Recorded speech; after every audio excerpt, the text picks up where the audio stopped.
All right, so now we're going to talk about continuity. We've already discussed continuity a little bit, where we talked about jumps and holes, where it is not continuous. That's what continuity is actually asking here. So on 1, right here, let me get down to 1. Now, I'm trying to figure out where is this going to be continuous at. We know tangent is the ratio of sine over cosine. So sine x over cosine x. And in any fraction, what can I not have? 0 in the denominator, right? I cannot have 0 in the denominator. So every place I have 0 in the denominator where cosine is equal to 0, that's going to give me another asymptote. So now for this one right here, it's going to be discontinuous there. So now if I think about my unit circle, if I think about the unit circle, where's the first place where cosine is going to be 0? Pi over 2, where cosine 0, it's pi over 2, right?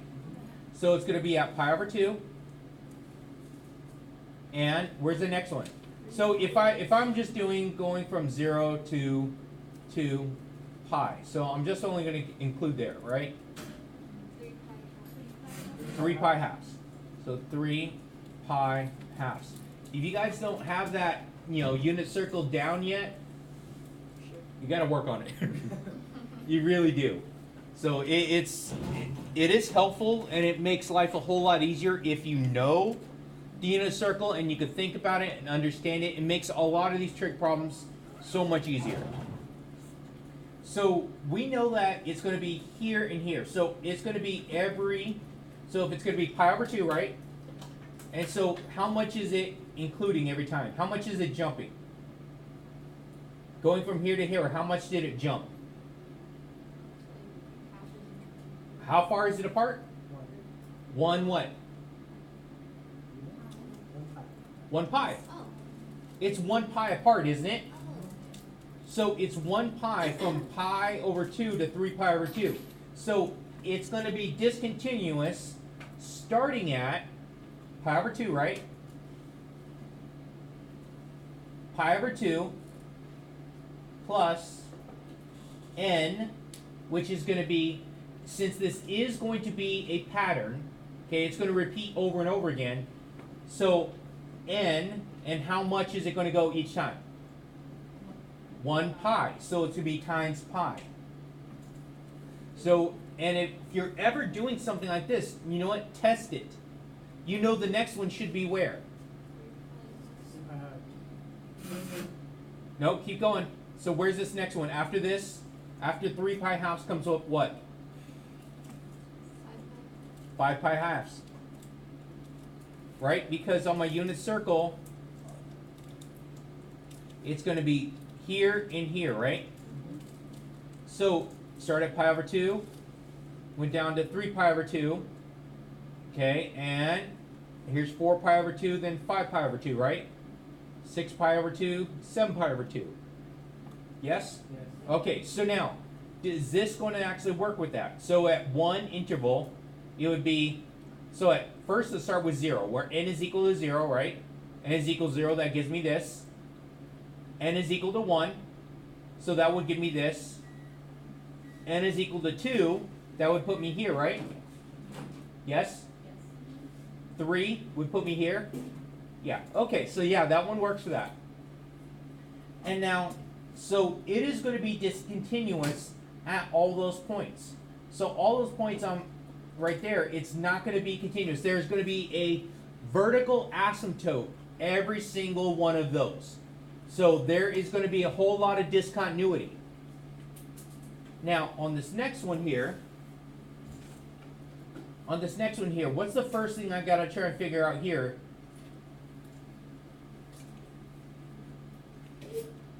Go ahead, we did this first. What was the first thing we did? Yep, asymptotes, right? Trying to factor it, right? Let's try and factor that one. I have a question. Yes. How come for f of x it's only pi halves and not the 3 pi halves? It's plus n pi. N is going to be the next number, right? It's pi halves plus n pi. So I'm only just going to, if I was only considering it right here, from 0 to pi, 2 pi, it would only be these two values. But since it's going to be, I'm not limiting it at all. There is no restrictions on my domain. It can go on forever. But what if I'm going in the negative values? It would work also in the negative values, wouldn't it? So if I go to the left one, wouldn't that be negative pi over 2? Yeah, negative pi over 2. Does that make sense? So it's a pattern. So after this, it's adding pi to each time. And that's where I get my pi over 2. And I add it again, I get 3 pi over 2. Add it again, I get 5 pi over 2. N is actually going to be how many times I'm going to do this. Okay, so now on this one right here, we're trying to see where it's going to be discontinuous. I know I can factor this, right? Okay, so if I factor this, what am I going to get? So if I'm looking at this, it's a negative. So that means that my factors are a positive and a negative. And this minus sign right here says that the bigger number has to be negative, right? So what factors will multiply to be negative 3 but add together to be negative 2? So x minus 3 and x plus 1, right? And so now look, I have the x plus 1 right here. So now, where the denominator cannot equal to 0, it would be where? At negative 1, right? So I would set the denominator equal to 0, so x cannot equal negative 1. That's a cannot equal. X cannot equal negative 1, so that's going to make it undefined. But because I'm able to remove this discontinuity, that means what? It's a whole. Okay? So, points of discontinuity. So, my point of discontinuity, so x cannot equal negative 1, right? And this is a whole. Okay? And these are asymptotes. A-S-Y-M-P-H-T-O-T-E-S. Something like that. I can't spell.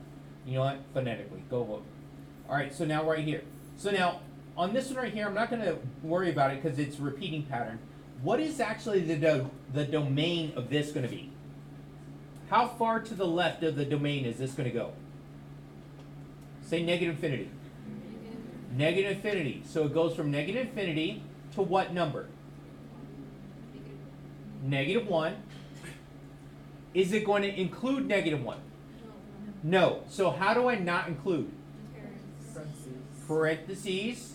Now, is it on the other side also? Yes, so it's going to be a union. And the other side is going to pick up where? Negative 1, right? Negative 1. But again, is it including? No. Parentheses, comma, how far to the right is this going to go? Positive infinity. And infinity is not a number. It cannot equal that. So therefore, infinity always has to be closed by, there we go, parentheses. All right, so let's take a look at this next one. So this is a piecewise function. So to figure out if it's continuous first, let's go ahead and plug this in. So plug in negative 1.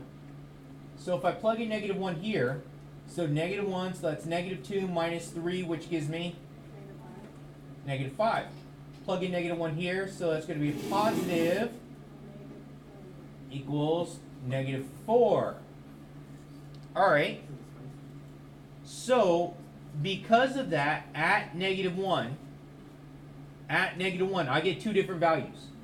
So now, is this going to be continuous? It's not going to be continuous, right? It's not going to be continuous. But now, think about this. At negative 1, I have two different values.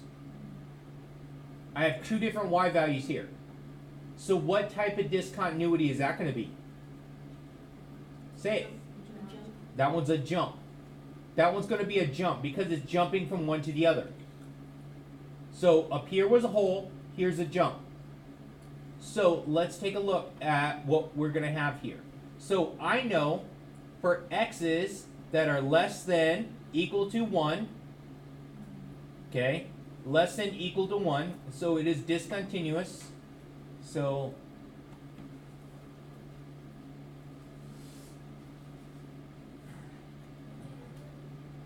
at x equals 1. So it's discontinuous at x equals 1, which gives me a jump discontinuity. Now let's go ahead and take a look at my interval for this. So x is less than or equal to -1. So now let's do the notation for this. So how would I start this to do my notation? My interval notation. How would I do my interval notation? Negative infinity to what? -1. Bracket. Why bracket? Very good. It's equal. This one is equal. Bracket. And it picks up again, doesn't it? So if it picks up again, I have union,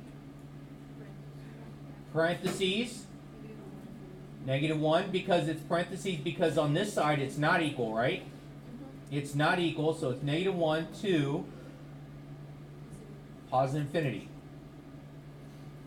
Okay, so there's my notation, my interval notation. We had a jump discontinuity because at the same point here, it's going to two separate numbers. So I have my discontinuity there. All right, so let's take a look. Am I doing this next one? Okay, yeah. All right, so now this is what this means. So this is important. Okay, 3 questions that we have to ask. Does f of c exist? Okay, so what that means is c undefined? Is c undefined? That's what you're asking. Is c going to be undefined? So it's possible to have this. So we're going to have a graph right here, and we're talking about this. This is going to be my c value I'm talking about. So the left hand, so this is the limit as x approaches c from the left. This is the limit as x approaches c from the right. So it's going this way, it's going this way. Now, if c exists, okay, just for the sake of, if c exists, that means that this is going to be a closed dot. Okay? Does the closed dot have to be here? Say no. No, quite possibly you could have a closed dot way up here above your graph, right? So c would exist if it's up here. So c does exist, but it's not talking about the limit yet. So that's the first question. Is it undefined? Yes or no? If it is undefined at c, that is definitely right there discontinuous.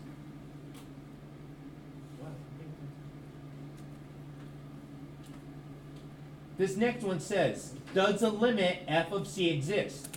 For the limit to exist, what has to happen? Very good. Both sides go to the same number. Does the left side and the right side go to the same number? So is it asking, is there a jump there? Is there a jump? Does the limit right here and here exist?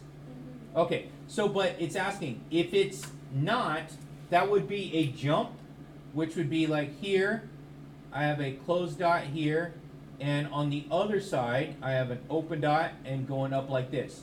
This would be the example of a jump, okay? Where the left hand and right hand, okay, go to something different. So now, left hand and right hand, right here, as it approaches C, so this is, the limit exists here. Now, it's asking, does the limit, right here, left and right, equal to f of c? So is the limit equal to a, that's a no right there, closed dot here?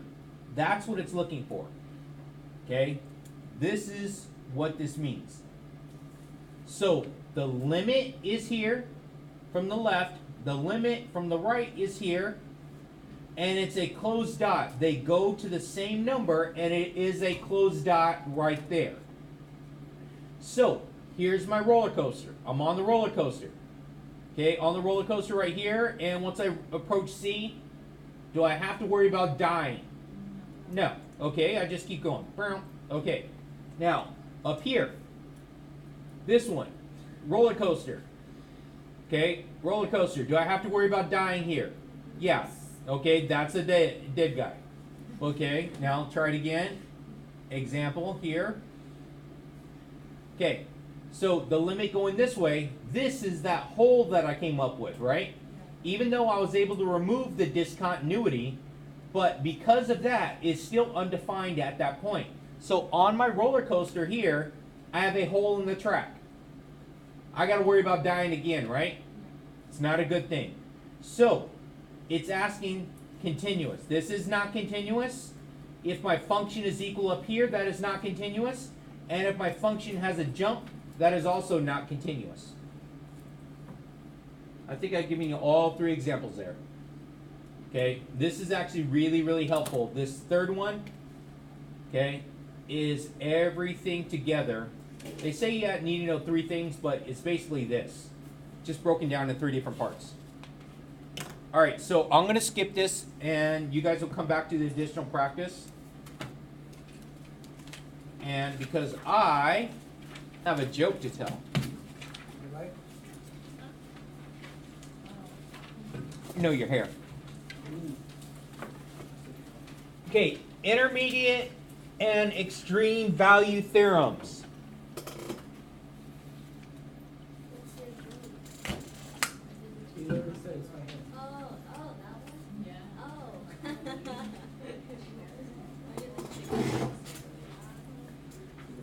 All right, so let's take a look at right here.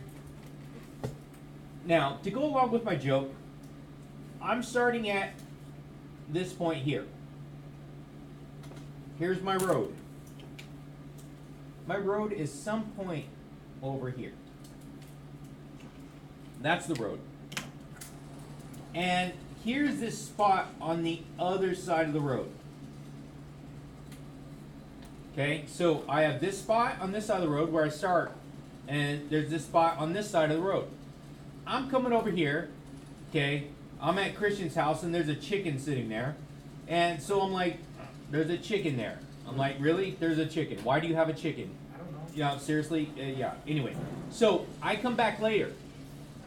That same chicken. The reason why I know it's the same chicken, because Christian's a weirdo. He actually dresses up his chicken. He has like this bow on the chicken. It's weird. It really is. Okay.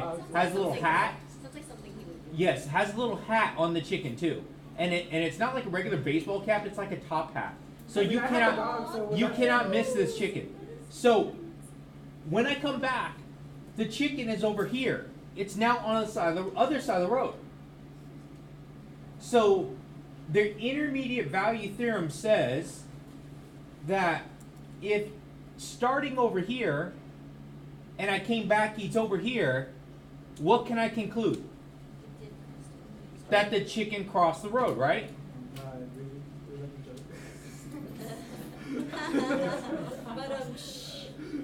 No, that's the whole mathematical equation. If you start here and end there, you had to at some point cross that road, right? Okay? Here's a counterpoint to this. So I'm gonna draw the graph again. So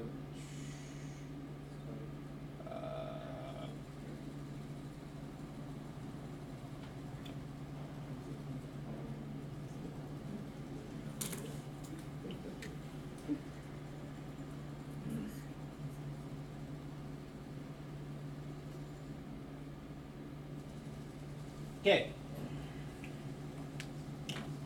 Here's the counterpoint to this, and this is hopefully going to help you out later on.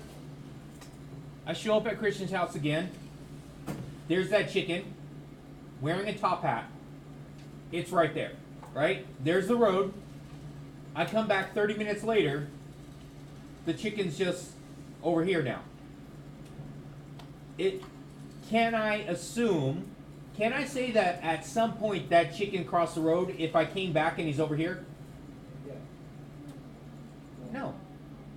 You cannot assume that it crossed the road if he's still on the same side, right? Yeah. That's what the intermediate value theorem says. That if you start here and end here, somewhere you had to cross the road. The road could be the x-axis, it could be y equals 2. It could be any of those values. But if you start here and there, and it's eventually some point going to cross that.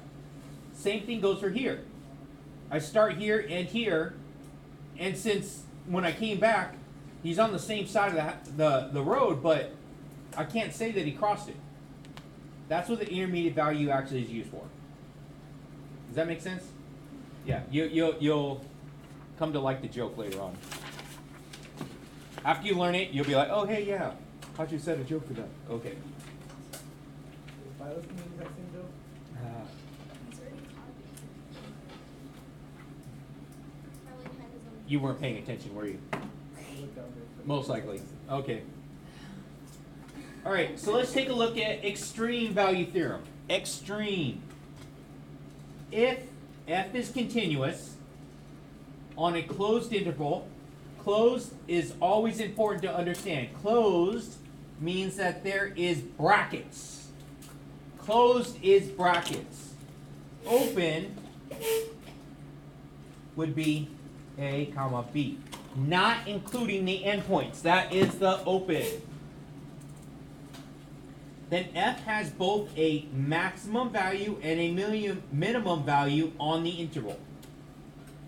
Has a min and max somewhere. It might not be the absolute, but it might be just a relative min or a relative max. Okay? So, let's take a look. Minimum, maximum occur at interior points or at the endpoints as illustrated in the figure. So, right here. Now, in between A and B, these are my restrictions. So my A is bracketed here, and my B is bracketed here. Here and here. So that means that in between here and here, that there is going to be a min somewhere or a max somewhere. Actually, both. Okay? So the way that we do it, check the endpoints. So now here there's a maximum that's going to be here. There's going to be a minimum, which is here. Does that make sense? Okay, min and max. But is it the absolute min and max? The absolute has to do with, is it going to be over the entire domain? If it's over the entire domain, so if it's on a interval, my interval would be all real numbers. So all real numbers, okay, the maximum, this one would be up to positive infinity. The minimum would go down to negative infinity. Okay? That's talking about the absolute, but we're talking about just little things here now.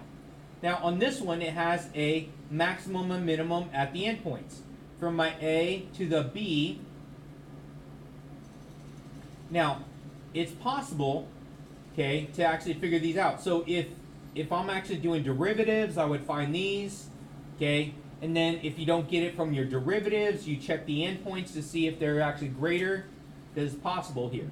So here we get a minimum at A and a maximum at B.